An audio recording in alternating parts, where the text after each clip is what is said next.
Gracias. Ahí vamos a poner el... Entonces, esta interacción específica para el tisular, digamos, por órganos y funciones, por ejemplo, la histamina es nanomolar. El etanol es un efecto inespecífico, actúa a concentraciones muy altas, y elevado a menos 2 molar, y son interacciones bastante inespecíficas. La histamina tiene una alta potencia y especificidad que actúa en las zonas donde están sus receptores. Broncoconstricción, vasodilatación, secreción ácida, controla ese tipo de funciones fisiológicas. En cambio, el etanol, comparando dos moléculas que en tamaño no son muy diferentes, el etanol tiene interacciones inespecíficas y más de tipo sedante en la mayoría de las células del organismo. La especificidad química, esta es la histamina, una molécula bastante pequeña. Profe, pero no entendí, entonces, ¿de qué depende si actúa en forma local o en todo el sistema? Es decir, la verdad que esto, lo que quiere decir es que el etanol no es un fármaco. Digamos, un poco va para allá el sentido. ¿Cómo yo puedo tener una molécula que tenga interacción, que tenga algunos efectos, pero esos efectos son inespecíficos, son en muchas células del organismo, entonces el etanol no nos sirve como fármaco. No es una molécula, en cambio, por ejemplo, la histamina, que es un mediador endógeno, sus modificaciones sí nos conducen a producir fármacos con las características de especificidad. En el fondo, por ahí va un poquito la comparación. Ahora sí hay distintos receptores en distintos tejidos. ¿Quién? O sea, hay mismos tipos de receptores en distintas partes de los tejidos. Algunos sí. En algunos casos sí. Por ejemplo, aquí tenemos en el músculo lisobronquial, la histamina solamente tiene H1. En los vasos también hay H1, pero también hay H2, y hay H2 en el estómago. Entonces, vemos que se repiten por lo menos en dos colocalizaciones diferentes algunos receptores de histamina. Entonces, eso es la pregunta. Si yo hago un H1, obviamente que podría estar pensando en tener efectos cruzados. Y eso es importante. Cuando yo estoy diseñando es saber dónde, por ejemplo, para la serotonina. Ahora con la serotonina ya la cantidad de receptores caracterizados son infinitos. Es decir, el 1, el 2, el 3, el 4, y dentro del 2, el A, el C, no sé qué. Eso, digamos, hay muchos subtipos de receptores, todos responden a la serotonina, por ejemplo. Y eso hace que sea complicado también identificar con localizaciones dónde están ubicados y qué funciones regula cada uno de ellos. Entonces a veces es más complicado, se va complicando a medida que vamos conociendo más subtipos de receptores. En el de la serotonina sobre todo hay muchos, pero finalmente las acciones de serotonina igual se van concentrando en algunos y no en todos. Por eso no todos los receptores tienen fármacos para actuar sobre ellos. En cambio, el etanol es una molécula que actúa a concentraciones muy altas, que actúa en muchos tejidos inespecíficamente, y por lo tanto no es una molécula que yo pueda utilizar de base, por ejemplo, para hacer un fármaco. Por ejemplo, acá en la histamina, en cambio, vimos que más bajas concentraciones, a pesar de que es una molécula pequeña, y la incorporación de un grupo metilo en posición 2 lo hace selectivo H1. Y la introducción de ese mismo metilo, pero en posición 4 o 5, porque dependiendo de dónde se encuentre, lo hace activo para H2. Es decir, aquí esos son isómeros de posición. Son la misma estructura, digamos, la misma fórmula, el mismo sustituyente, el mismo peso molecular, pero tienen distintas posiciones sustituyentes y cambia la especificidad hacia el receptor, haciéndolo 170 veces a 1 más selectivo H2 o 8 veces a 1 más selectivo H1. Sí, cambia completamente la selectividad hacia el tejido, y eso nos direcciona hacia los tejidos. Entonces, en el fondo, a eso va con la direccionalidad tisular. ¿Cómo hago que sea selectivo para donde yo quiero que vaya a actuar cuando puede ser que hayan subtipos de receptores parecidos? En cambio, yo al etanol le puedo hacer modificaciones químicas importantes como llenarlo de grupos halógenos y formar lo que se conoce como alotano, que sigue siendo un anestésico general. Es decir, no aumento la especificidad de los efectos para ningún lado con cambios incluso tan grandes como eso. Entonces, en el fondo, eso se busca, especificidad que sea reconocido, que llegue solo, ojalá solo al sitio que yo quiero, si es periférico o si es central, o si es en un subtipo de receptores, pero ese subtipo también está presente en otro órgano, y qué va a pasar ahí, porque a medida que yo lo voy a administrar, una vez que yo lo tengo en la sangre, el fármaco va a pasar por todos los tejidos y va a llegar a donde se lo permita sus relaciones de lipofilicidad, de ionización, que ya más o menos conocemos, y va a interaccionar con las moléculas con las que tenga afinidad. Entonces, una vez que yo lo dejo en el torrente sanguíneo, ya la especificidad va dada por las interacciones químicas que tenga con los sitios de reconocimiento específicos. Entonces, todo esto da cuenta de la importancia del reconocimiento para tener terapias selectivas de bajas concentraciones.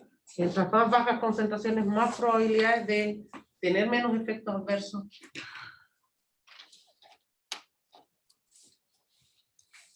Y además se une entonces la segunda opción, que es que hay una transducción de la señal. Y ahí aparece el próximo semestre, ahora en las farmacologías de sistema, van a hablar mucho de que el fármaco entonces hace esto, aumenta la AMP cíclico, hace esto otro, cambia la síntesis de proteínas, y eso produce X cambios fisiológicos, y entonces van a volver a retomar todo lo que es receptores de distinto tipo. Este es solo un ejemplo sacado de un libro de fisiología, o de farmacología, perdón, del RANG.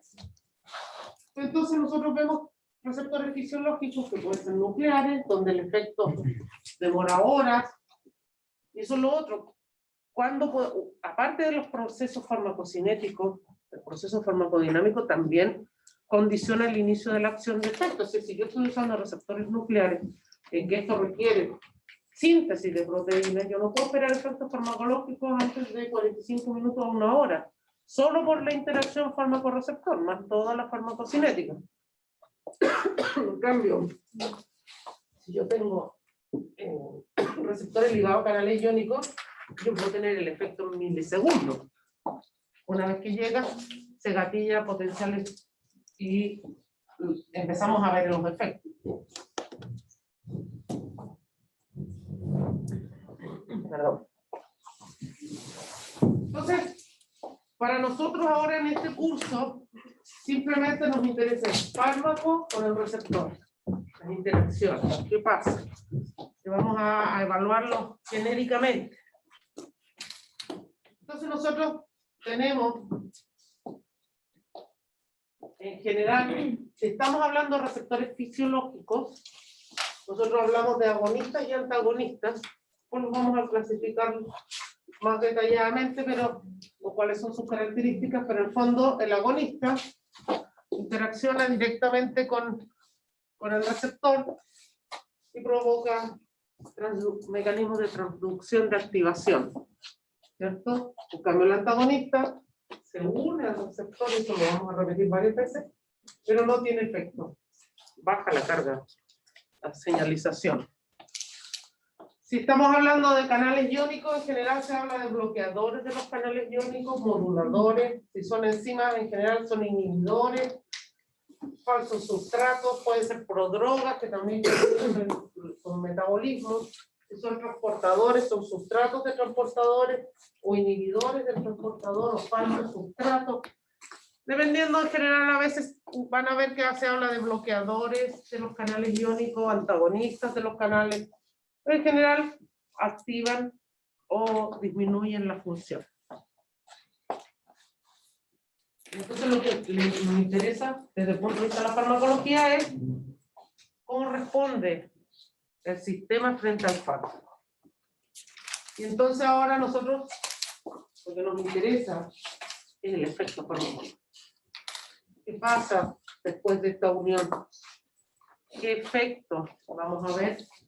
Y cómo lo analizamos. Entonces, para ir ordenando un poquito cómo se hace este análisis, Lo primero siempre que tienen que tener en mente, que con Mario lo van a hablar después, es tú no tienes un diseño experimental. Ese diseño experimental puede ser desde computacional y simular la interacción fármaco-receptor, estudiar las afinidades, pero ahí no estoy viendo los efectos, solo las afinidades. Después puedo tener la línea celular, cultivos celulares de cualquiera sea el modelo, y entonces poner mi fármaco y evaluar, obviamente que ahí muy bioquímicamente, la producción o no producción de algún mediador que yo pueda cuantificar. Nuevamente necesito un método de cuantificación de mi método. Por ejemplo, puede ser la misma producción de prostaglandinas en unos modelos de inflamación, por ejemplo. Lo que se hace es estudiar la producción de prostaglandina. Entonces yo tengo mi modelo, pongo mi fármaco y evalúo el aumento o la disminución de algo. Puede ser modelos que evalúan contractibilidad de tejido, que ahí lo que se hace es colocar un pedazo de tejido con amarrado por arriba y por abajo, y lo que se evalúa es un equipo que mide tensión. Entonces yo coloco el fármaco, esto está en medio fisiológico, se coloca el fármaco, reaccionan los receptores por contracción, y entonces uno va viendo cómo el polígrafo va registrando la contracción del tejido. Yo puedo poner un antagonista y ver cómo disminuye, etcétera. Eso experimentalmente. Aumento de la secreción de algo, frecuencia cardíaca, lo que yo estoy estudiando. De ahí depende de si estoy en cardiovascular, estoy en endocrino, en gástrico, el modelo que tenga el grupo para estudiar farmacológicamente. Entonces yo tengo resultados experimentales. Y entonces se grafica. Este estudio se hace en función de la concentración del fármaco, y yo aquí tengo ahora, por ejemplo, un efecto de dilatación en X milímetros. Entonces, esto está llevado de ser hasta 1, el efecto máximo en este caso. Entonces yo tengo de mi curva, concentración, que generalmente lo llamamos dosis, pero se llaman curvas dosis-respuesta, que en el fondo son concentración y efecto, pero dosis-respuesta. Y entonces yo tengo una curva donde yo aumento la concentración, tengo más efecto, y va a llegar un momento en que se me satura el sistema y ya no tengo más efecto, ya llegó al efecto máximo, que en este caso es una dilatación. Entonces yo empiezo a caracterizar, ahora tengo un efecto máximo, y tengo a la mitad del efecto máximo una concentración. Vamos a ver que estas dos cosas, el efecto máximo y la concentración, a la mitad del efecto máximo, son datos que se usan permanentemente. Esta curva graficada linealmente, como está así, nos concentra la parte importante de los efectos muy apretadamente. Visualmente está muy concentrado acá. Y esta zona de saturación en general no es algo que sea muy utilizado. Y por lo tanto, solo sacamos la información del efecto máximo. Entonces normalmente lo que se hace es trabajarlo en escala semi-logarítmica. Esto solo aquí hubo un cambio matemático. Pasó de escala lineal a escala logarítmica, el eje X, que es la concentración, porque aquí estamos en órdenes de magnitud. 10 elevado a menos 9, 10 elevado a menos 8, 10 elevado a menos 7, es decir, estamos hablando de concentraciones pequeñas y en órdenes de magnitud. Y entonces lo que se hace es expandir toda la curva, tener el efecto máximo acá, pero esta zona donde está la relación de dependencia del efecto con la concentración está mucho más ampliada y se puede manejar matemáticamente y visualmente mucho más fácil. Entonces las curvas dosis-respuesta las vamos a ver representadas en escalas semi-logarítmicas, porque la escala, el eje Y no cambió, se mantiene línea. Entonces, esto es, por ejemplo, un estudio, puede ser un estudio in vitro, donde estoy viendo esta dilatación, donde X cosas, un músculo, y yo tengo mi escala. Pero yo también lo puedo llevar, estadísticamente hablando, es el mismo comportamiento que una frecuencia de distribución poblacional. yo puedo llevar este mismo tipo de análisis a respuesta clínica de pacientes, por ejemplo. Es decir, desde tener un tejido o una línea celular y hacer una curva dosis-respuesta, yo puedo acá tener lo que se habla de, por ejemplo, respuestas de los individuos. Aquí yo puedo traer un fármaco, todos ustedes son jaquecosos y entonces lo que se les da son distintas dosis y entonces lo que tenemos es que a la dosis, aquí ya sí es dosis, no concentración, porque uno, cuando estamos hablando de individuos, es dosis.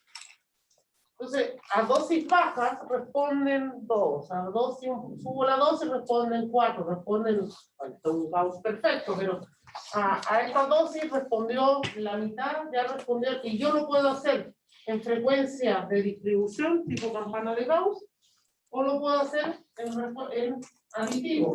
Lo puedo a este sumarle este, y a este sumarle estos dos. Entonces aquí ya respondieron todos esos. Aquí ya respondieron todos esos. Entonces yo construyo una curva, dosis respuesta por efecto distribución acumulativa. Entonces yo sé, hay un efecto máximo que puede ser el 100% de los pacientes respondiendo, y a la mitad del efecto máximo yo sé a qué dosis respondió la mitad de la población. Esto es poblacional, pero también se usa para estudios clínicos, porque ya tengo personas, tengo que ver efecto terapéutico final, la presión sanguínea, el dolor, etc. Por ejemplo, en el caso del dolor, esta es la curva dosis-respuesta de pacientes, donde se graficó acumulativamente el porcentaje de pacientes que reportaron un alivio sustancial del dolor de cabeza después de ingerir aspirina. Es decir, es la curva dosis-respuesta clínica de respuesta a un dolor de cabeza frente a aspirina. Y tenemos una concentración, una dosis mínima umbral, ¿cierto? Donde bajo esta dosis no responde nadie. Es decir, mínimo necesitamos 325 miligramos para que la población empiece a responder. A los 650 miligramos, el 50% de la población reporta el efecto 50, porque el efecto máximo en este caso no es el 100%. Aquí el máximo llegamos a que el 90% de los individuos respondieron frente a dolor. Estos estudios, cuando se le va administrando la cantidad de distintas dosis a los pacientes, ¿cómo se ve el efecto? Como se les pregunta. Depende del efecto que sea, en este caso es subjetivo, depende del paciente lo reporta. Claro, se les pregunta, ¿se le pasó el dolor de cabeza? ¿No es como algo como más químico? No. En este caso, cuando es, por ejemplo, presión sanguínea, se le mide la presión. Fácil. Aquí el dolor es lo más subjetivo que hay, pero hay que validarlo. Entonces, por ejemplo, uno ve muchos papers donde comparan fármacos y todo. Por ejemplo, dice alivio sustancial a las 2 horas. Entonces, lo que hacen es que se les da, instruyen a los pacientes, le dicen, le vamos a dar, aquí tiene 2 dosis, por ejemplo, o 1 dosis. Entonces, cuando usted le dé dolor de cabeza, registre la hora, tómese la pastilla y a las 2 horas analice si se le pasó o no se le pasó el dolor, cuánto se le pasó, una escala de 1 a 10, usted mismo diga, y por ejemplo, ya a las 4 horas, uno le puede pedir que a distintas horas el paciente haga un reporte, se autoevalúe si le bajó o no. Entonces, por ejemplo, en algunos casos es alivio sustancial a las 2 horas, por ejemplo. Pero eso pasa por el paciente, definitivamente. Dolor es absolutamente subjetivo. Entonces, vemos que acá ni siquiera llega al 100%. Es decir, hay un 10% de pacientes que no responden, y bueno, eso pasa con la anamnesis. Uno ve que el paciente dice, no, yo a dolor de cabeza no me tomo un paracetamol, si soy jaquecosa, pero ahí ya los mecanismos de patológicos son distintos. No es un simple dolor de cabeza, sino que ya es una migraña. Pero en el fondo, uno lo puede hacer también poblacionalmente. Lo importante es que el señor Paracelso nos aparece siempre, así como aparece el señor Gauss en las distribuciones de todo tipo, porque se las vemos en un curso cuando subimos las notas, que el señor Gauss que se expresa bastante bien, corrido o no, pero se expresa. El señor Paracelso en farmacología está ahí, siempre está ahí. ¿Qué dice el señor Paracelso? Que no es el compuesto, es la dosis del compuesto lo que es tóxico. No es el compuesto en sí mismo, sino su dosis. Por lo tanto, todo, inclusive con agua, uno podría morir. Si toma, no sé cuánto, la otra vez alguien en un estudio salía. Pero que si uno logra tomar no sé cuántos litros, que probablemente físicamente uno no pueda, se desordena tanto electrolíticamente el cuerpo que uno podría fallecer. Es decir, con agua también.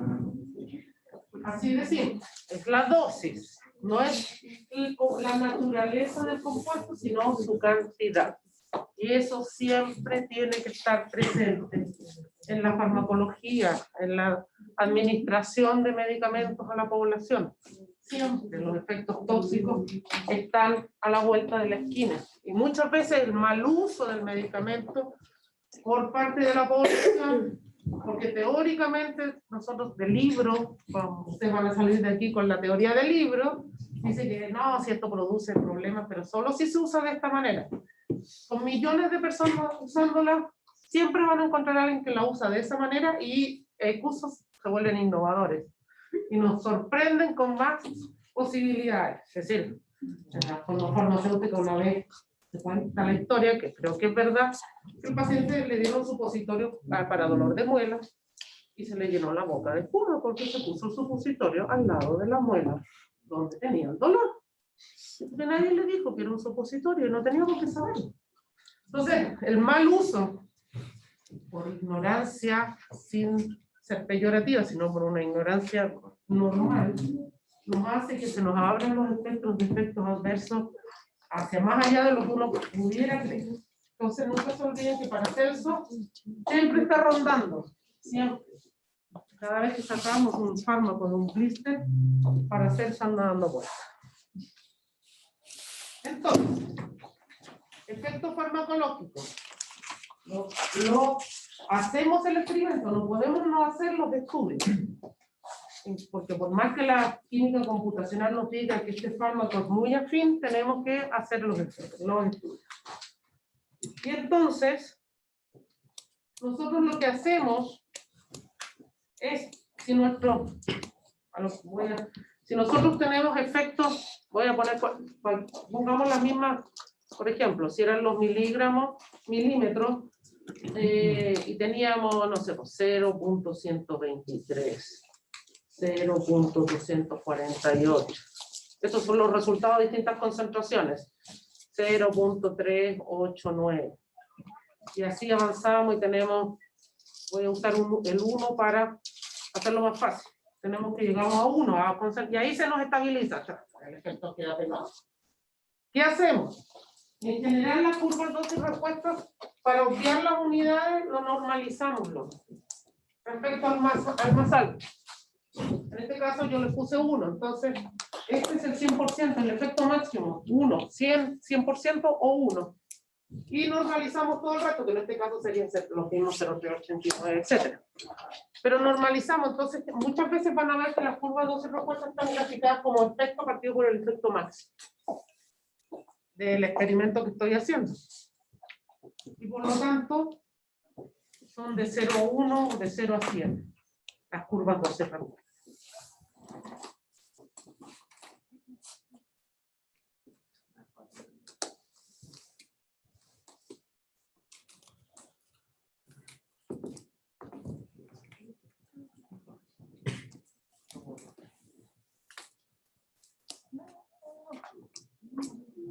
¿Dónde estoy? Eso es para toda la clase, no es para hoy, es para todo el capítulo. Estaba tratando de borrar, pero bueno, tenemos chiquitito. Entonces, tenemos nuestra curva dosis respuesta normalizada, efecto, entonces nos sacamos de las unidades. Aquí ya no hay centímetros, no hay milímetros de mercurio, no hay nada. Ni concentración ni nada. Y tenemos la concentración en escala logarítmica del fármaco. Y entonces nosotros construimos nuestra curva dosis respuesta aquí. Bueno, más o menos. Y tenemos nuestro efecto farmacológico. Sea cual sea. Si nosotros seguimos, también pudiera ser que podemos, lo que yo les decía, bueno, y eso queda caracterizado con una concentración de efecto 50, o concentración efectiva 50. pudiera ser que haya un segundo efecto farmacológico o que ya aparezcan también efectos tóxicos. Y eso también tiene su propia curva de dosis-respuesta. Y tiene una concentración tóxica 50. Y eso ya lo estudian de aquí para acá. En general estas concentraciones se determinan, la van a mencionar mucho más en toxicología. Y tenemos efectos que son letales. Y tenemos una concentración letal 50 que no se determina, sino que se estima. Porque obviamente no podemos hacer experimentos, ¿cierto? Pero tenemos reportes, sobre todo en lo que es toxicología, cuando aparecen los venenos y todo eso, tienen concentraciones tóxicas 50. Concentración letal 50. Y en los fármacos también hay concentraciones letales 50, porque obviamente son posibles compuestos que pueden causar la muerte.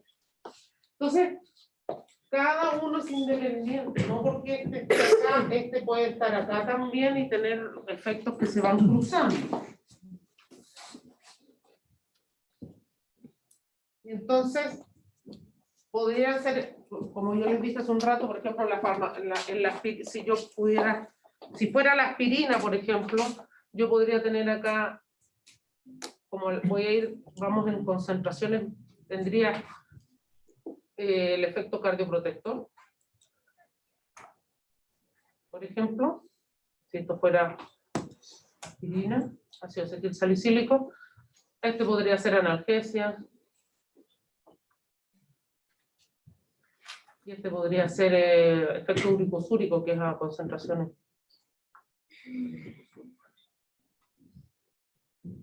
O antiinflamatorio también es a más altas concentraciones.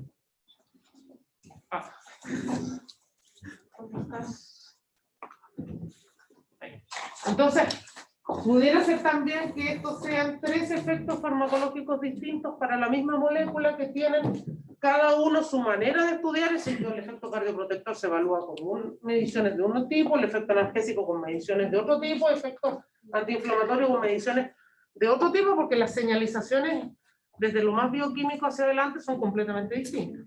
Entonces, yo puedo tener para una misma molécula distintos efectos farmacológicos, o para una molécula efectos farmacológicos, efectos tóxicos, efectos letales, pero en general las concentraciones efectivas 50, entonces para cada efecto, o la tóxica o la letal, son las que vamos encontrando reportadas. Lo importante, y que se usa bastante el concepto, es cuando hablamos de la seguridad de un fármaco. Y eso van a ver ustedes que en los estudios clínicos es una de las cosas, ¿no? Cuando uno llega a los estudios clínicos, la eficacia hasta cierto nivel está demostrada. Cuando uno va a saltar a humanos, tiene que seguir demostrando que la eficacia está presente. Pero en los primeros estudios clínicos, fase 1, lo que se busca es la seguridad del medicamento, más que la eficacia. ¿Cuán seguro es?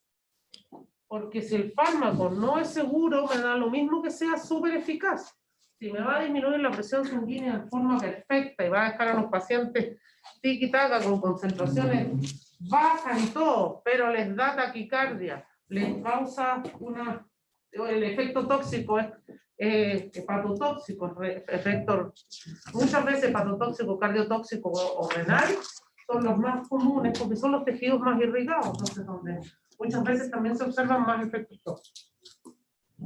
El fármaco sale inmediatamente, no pasa de fase 1, sino demostramos su seguridad. Entonces, ¿cómo hablamos de la seguridad? Hablamos del famoso índice terapéutico, que es una relación matemática simple entre la concentración tóxica y la concentración efectiva. 50. Entonces nosotros tenemos concentración efectiva tóxica 50. Obviamente que lo que nosotros queremos es que este índice terapéutico tenga ¿qué tipo de valores?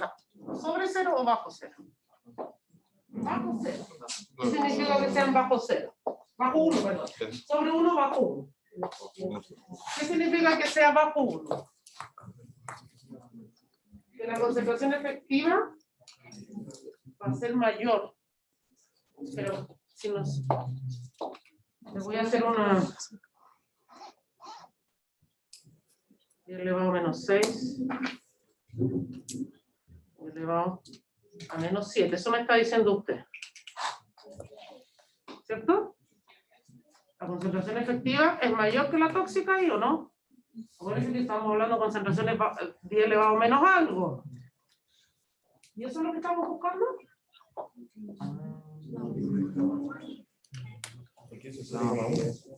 No, si es 0,1, porque el índice terapéutico es 0,1 en ese caso. ¿Es lo que estamos buscando? ¿Es lo que estamos buscando? Lo ideal es que se aproxima a 0, ¿no? No. ¿Por qué 0? Es que sea grande. Lo mayor posible. Sí. Si yo estoy diciendo que la curva 2 en respuesta, esto es 10 elevado a menos 7, y esto es 10 elevado a menos 6, porque es mayor, ¿cierto? Esto es farmacológico y esto es tóxico. ¿Es lo que estamos buscando? No, exactamente. Nosotros estamos buscando que el efecto farmacológico esté acá y el tóxico esté para acá, a mayores concentraciones, ¿cierto? Que a las concentraciones que estamos dando el fármaco no tengamos efectos tóxicos. Entonces, no estamos buscando que la curva 2 en respuesta del fármaco esté a la izquierda en una curva, o sea, a concentraciones más bajas. Y que ojalá las tóxicas ocurran a concentraciones más altas. Entonces, lo que nosotros estamos buscando es esto, que estén muy separadas entre ellas. Ojalá. Y ahí cuando yo divida esto, por ejemplo, 1000 dividido 0,01, esto me da como 400, pero bueno, está exagerado. Pero si esto es 4, por ejemplo, el índice terapéutico fuera 4, la concentración tóxica es 4 veces mayor. El efecto 50, de efecto tóxico 50, es 4 veces mayor que para el efecto farmacológico. Y eso significa que yo tendría que dar 4 veces más de fármaco, si lo voy a asumir lineal, el efecto con la dosis, tendría que dar 4 pastillas en vez de una, por poner un ejemplo. Entonces, en general, eso ocurre poco. En general, uno no sube tanto las concentraciones. Entonces, mientras el valor de índice terapéutico sea mucho más alto, más grande que 1 y más alto, la concentración tóxica está desplazada hacia la derecha en la curva, y por lo tanto el fármaco, la seguridad del fármaco es mejor, es mayor. Pero normalmente, muchas veces pasa que tu margen de seguridad se empieza a hacer más estrecho, las concentraciones empiezan a aparecer, incluso a superponer. A concentraciones terapéuticas yo tengo efectos tóxicos, no analgésicos antiinflamatorios, no específicos, me van a causar una terapia de 2 semanas de ibuprofeno permanentemente, por ejemplo. Es muy probable, las estadísticas dicen que un alto porcentaje de los pacientes empiezan a reportar gastritis.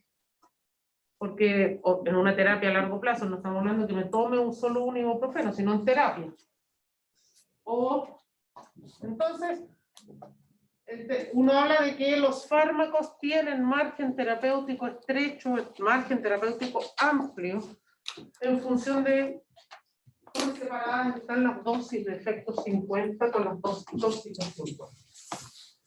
Y nosotros podemos entonces, dependiendo de cuál es ese efecto tóxico, también es la relevancia de la necesidad de hacer algunas evaluaciones, porque por ejemplo, en los anticoagulantes, como la warfarina, el efecto tóxico es que la persona se desangra, no coagula. Ese efecto es muy grave, casi letal, casi se superpone el tóxico con el letal. Por lo tanto, yo tengo que tener mucho cuidado de no pasarme de acá a acá, y por lo tanto en general se habla que primero tienen margen terapéutico estrecho porque rápidamente se alcanzan los efectos, y entonces ahí la indicación es monitorizar las concentraciones plasmáticas del paciente para no pasarme en concentraciones plasmáticas, para que no tenga el efecto, porque son fármacos de margen terapéutico estrecho y el efecto es muy grave. Ahora, si en general, por ejemplo, para una gastritis no es que no sea grave, la persona puede hacer una úlcera, perforarse, etcétera, pero en general ahí lo que se hace es dar fármacos gastroprotectores, cuando la terapia es permanente con un analgésico. Entonces ahí se hace una contención del efecto con otro fármaco, y empiezan a aparecer las terapias combinadas de fármacos. Entonces, se va regulando de esa manera.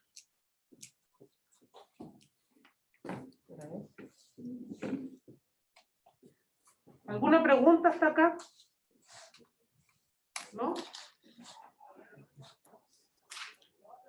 Entonces, tenemos nuestra formación complejo fármaco-receptor. Esto es lo que está ocurriendo. Nosotros ponemos el fármaco en un sistema, sea cual sea, desde un humano completo hasta una línea celular, va a ocurrir la interacción del fármaco con el receptor, se va a formar el complejo fármaco-receptor, y este complejo fármaco-receptor es el que, a través de infinitos pasos, produce un efecto, que puede ser muy bioquímico el que yo esté cuantificando, o puede ser muy clínico. Y entonces, bueno, tenemos las velocidades, la unión del fármaco, entonces ya son, la interacción se considera reversible para los tratamientos que estamos haciendo, y la velocidad depende del número de receptores, la concentración del fármaco y las velocidades individuales o la afinidad entre ellos dos. Vamos como para hacer un resumen. Ahora, en el equilibrio, nosotros tenemos, esto ya lo habíamos mencionado, que la velocidad, en el equilibrio, el equilibrio no significa que esté al 50-50, significa que está en equilibrio. Dependiendo de sus afinidades, ese equilibrio puede ser un 10, un 20, un 50, un 80, un 90, un 99,9% para un lado o para otro.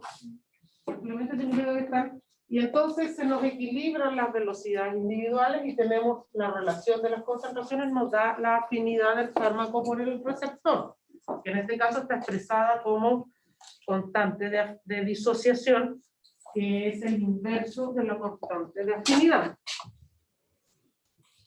Que ya lo habíamos mencionado, pero ahora vamos un poquito como resumen.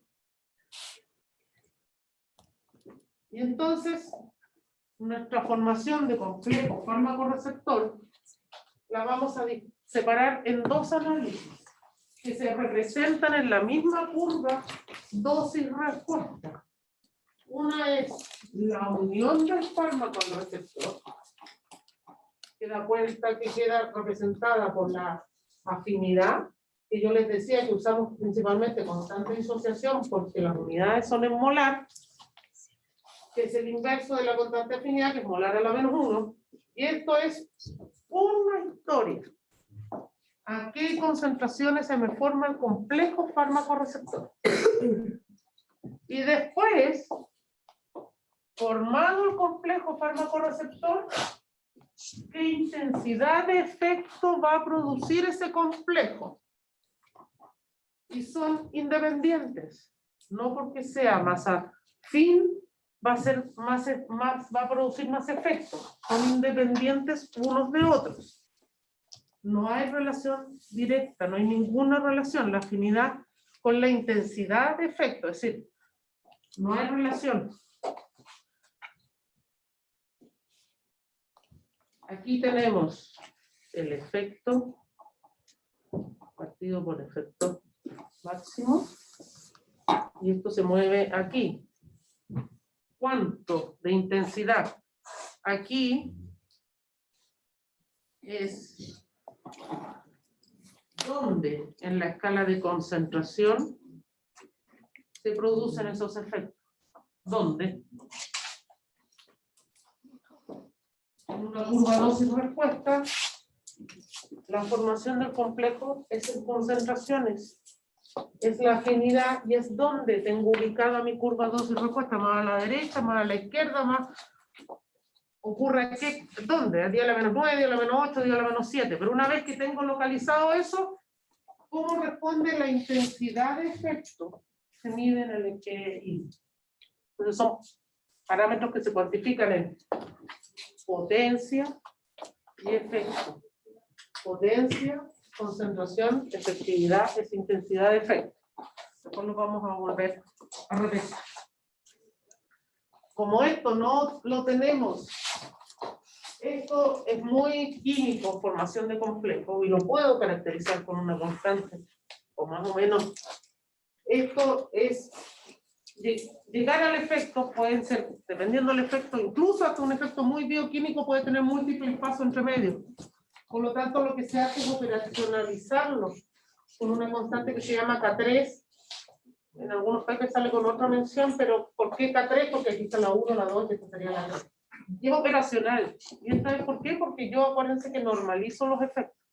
Entonces, para cada sistema, yo uso el efecto máximo reportado como el máximo, y ese es 1. Y de ahí rescalo todo hacia abajo.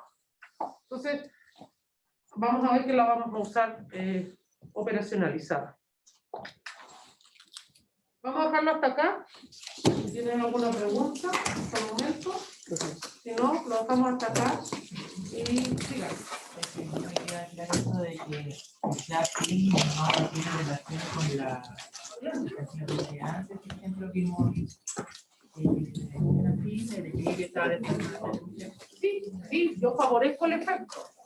Es decir, que sea afín significa que voy a tener efecto. Sea bonita, antagonista, cualquiera sea. Pero qué intensidad de efecto no está relacionada con su afinidad. Es decir, si yo tengo, después lo vamos a ver la próxima semana, pero con eso terminamos. Yo puedo tener una curva